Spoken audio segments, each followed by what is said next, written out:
बचपन किस शहर में गुजरा और आप बचपन में कैसे थे? मेरा बचपन इस लाहौर शहर में गुजरा। मेरे बाप का बचपन भी यहीं गुजरा, मेरे दादा का भी, मेरे परदादा का भी, मेरे परदादा का दादा भी। हम मुगलिया दौर में किरमान से हिजरत करके यहाँ तबलीग के लिए हमारे बड़े आए थे। तो वो यहाँ बस गए, कुछ लाहौर में बस गए, कुछ इधर करीब है पत्तोकी के करीब शेरगढ़ एक जगह है जहाँ हमारे बुज़ुर्ग, बड़े बुज़ुर्ग जो हैं हज़रत दाऊद बंदगी किरमानी, उनके भतीजे जो थे हज़रत शाहबुल माली, उनको उन्होंने हुक्म किया कि आप लाहौर जाके तबलीग करें।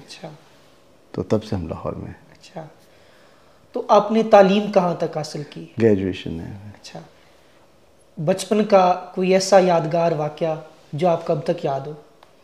माँ की गोद में लेट के मोहम्मद बिन कासिम नसीम हिजाज़ी साहब का नावल सुनना रोज़। अच्छा। कभी और तलवार टूट गई, कभी मोहम्मद बिन कासिम, कभी चट्टान, कभी शाहीन, ये सारे नावल्स मैंने अपनी माँ की गोद में अपनी माँ से सुने। अच्छा। पढ़ नहीं सकता था मैं तब। तो आपकी जो ज़्यादा अटैचमेंट थी वो वालदा साहिबा के साथ थी या वालिद साहब के साथ? नहीं, अटैचमेंट तो दोनों से होती है। जी जी। आप ये नहीं कह सकते कि माँ से ज़्यादा थी या बाप से कम थी। अच्छा। ये नेचुरल है? नहीं, नेचुरल नहीं है, आपका बिहेवियर पे है, डिपेंड करता है कि बाप अगर करीब है तो उसका क्या बिहेवियर है, मैं कितना उनकी तरफ हूँ। माँ अगर करीब है तो उसका क्या बिहेवियर है, तो मैं उसके कितने करीब हूँ या नहीं। तो आप तफरीक नहीं कर सकते कि आप उन दोनों रिश्तों में, दोनों बड़े रिश्ते हैं और दोनों आपके लिए काबिल एहतराम हैं। शाह जी, बहुत सारे लोगों को हीरो बनने का शौक़ होता है फिल्मों में, लेकिन आप डायरेक्शन की तरफ आए, इसकी क्या रीज़न थी? देखिए मुझे तो शुरू से ही डायरेक्शन का शौक़ था, फिल्में बनाने का शौक़ था और एक्टिंग का कभी भी मुझे शौक़ नहीं रहा।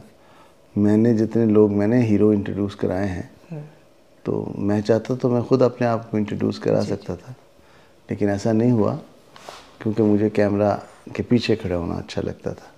तो बस बाय चॉइस मैंने डायरेक्शन की है। अच्छा शाह जी, कभी मुश्किल हालात देखे हों, स्ट्रगलिंग दौर में कोई सख्त दिन, कोई ऐसा वाक़या हमारे साथ शेयर करें? मुश्किल हालात तो अभी तक देख रहे हैं। अच्छा। ज़िंदगी में जी जी, सुख तो आया ही नहीं है। नहीं, वो स्ट्रगलिंग पीरियड के खास होता है ना। मैं आपको बताऊं, मैं जिस ज़माने में ज्वाइन किया फिल्म इंडस्ट्री को 70 में, अच्छा, तो मेरे उस्ताद है सुलेमान साहब, उस वक्त के बहुत टॉप डायरेक्टर थे, बहुत फिल्में बना रहे थे, उनके साथ में मुंसलिक हुआ।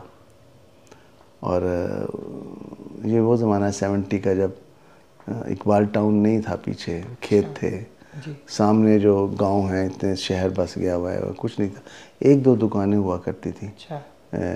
आखिरी स्टॉप हुआ करता था शाहनूर बस का। रात को 9:30 बजे बस आके वहाँ रुकती थी और बंद हो जाती, उसके बाद नहीं जाती थी। आखिरी 10 बजे का होगा टाइम।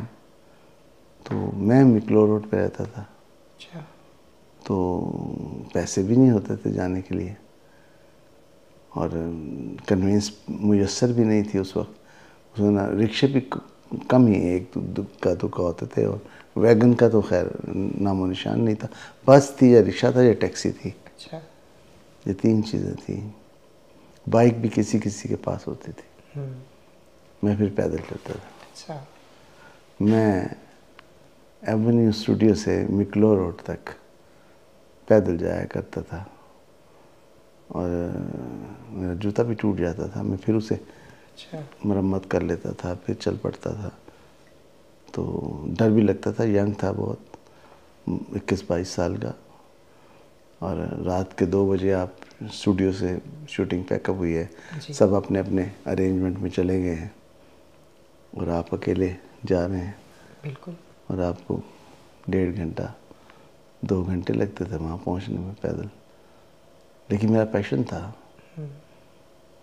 मैं वो ख्वाब बुनता था चलते हुए, मुझे ज़िंदगी में क्या करना है, तो मेरा सफ़र कट जाता था। वाह।